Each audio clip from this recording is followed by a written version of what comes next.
AR Productions here. So I'm back with a full-blown updates video.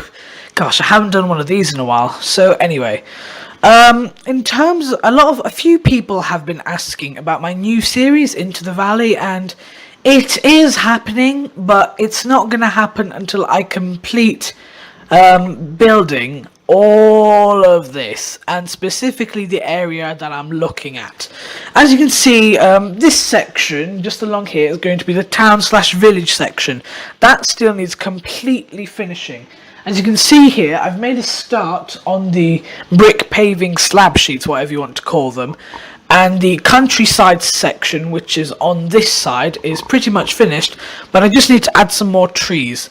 Now, because I got brick paper, meaning it's like printed sheets, and you have to stick them on card, those pieces of card are still drying, and I like to let them dry overnight. That way the glue I use sometimes causes the paper to warp, and letting it dry overnight, like on top of underneath a pile of books, that stops that from happening. But anyway, so the main focus will be on the greenery of the layout. Now, some of you may be thinking it already looks quite green. However, me and many other people wouldn't really describe this as a forest, so that's what I'm going to be doing today. So I just need to get something.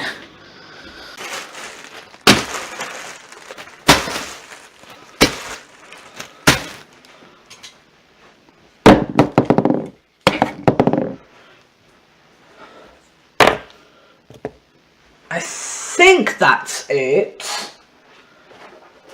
Oh no, I'm missing something. Ah, there it is. So these trees are actually quite easy to install or implement on a layout. So I've just got one of these trees from this massive bag of 50. Got them cheap from China. Oh, I've just dropped it. Anyway, there it is. So they're quite good. Better at a distance, but they're quite decent up close, as you can see, quite nicely detailed. These are just some cheap trees I got from China on eBay. Honestly, I'm not a snob of the world like some people are. I just get things where they're cheap and reliable. So I've got my pin drill, and all I have to do, pick a place roughly where I want the tree to go. So I'm just gonna say here, and I'll get my pin drill, and then start twisting it as if I was using a screwdriver. The tree just goes into there. I noticed the problem. The trunk's a little bit too thick.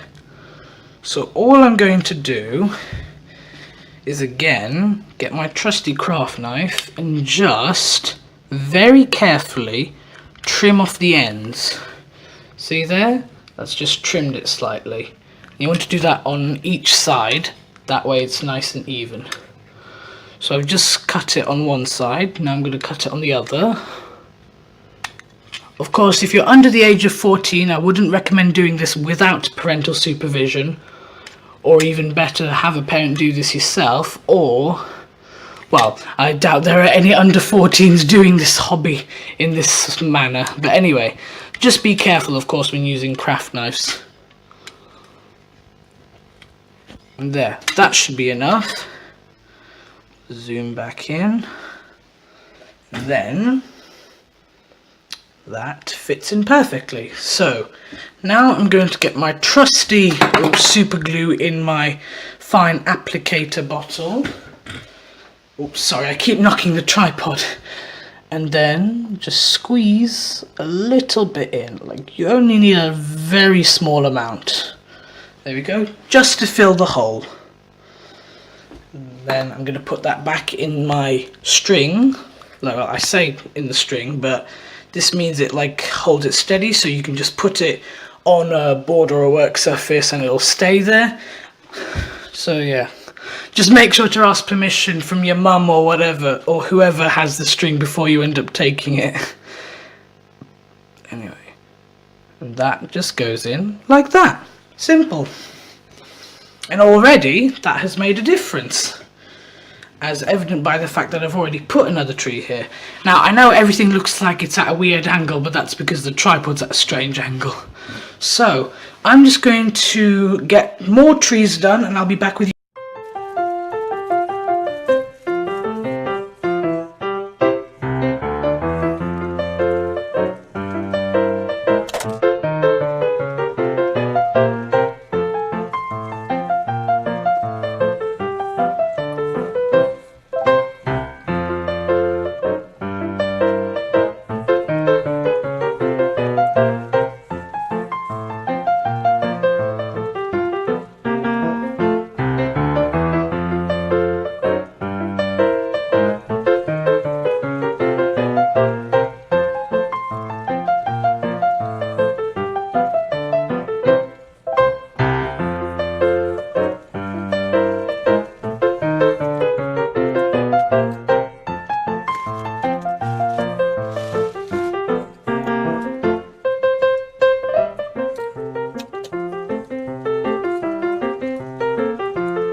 Okay, I'm quite happy with how that looks in terms of the proportions of trees, the denseness and whatnot. So I think I'll just need to add a few more shrubs. And one technique that I use is I get the cheap trees and I'll just cut off the top, whether I might like just use my craft knife or some scissors, and I'll just cut off the top, and that's good for making small shrubs like the one that you can see there. I'm just using a paintbrush to point. Anyway, so I'll be adding a couple more shrubs and trees in this section over yonder where the memorial stone is, just beyond the footbridge. I'm not sure if you can see that because I'm using the zoom. I'm going to add some more trees there, and maybe add some trees where the station master's house is, and I'll explain that in another video. I'll also discuss briefly and show how I've done the cobblestone paving sheets, hopefully in the next episode or one after that. So make sure to stay tuned for that. So this is going to be a bit of a series, but I might not be, I probably won't be able to keep to an upload schedule or something like that, but I'll try my best. Anyway, thanks for watching, hope you enjoyed. Make sure to like, comment and subscribe, and I'll see you in the next one. Bye!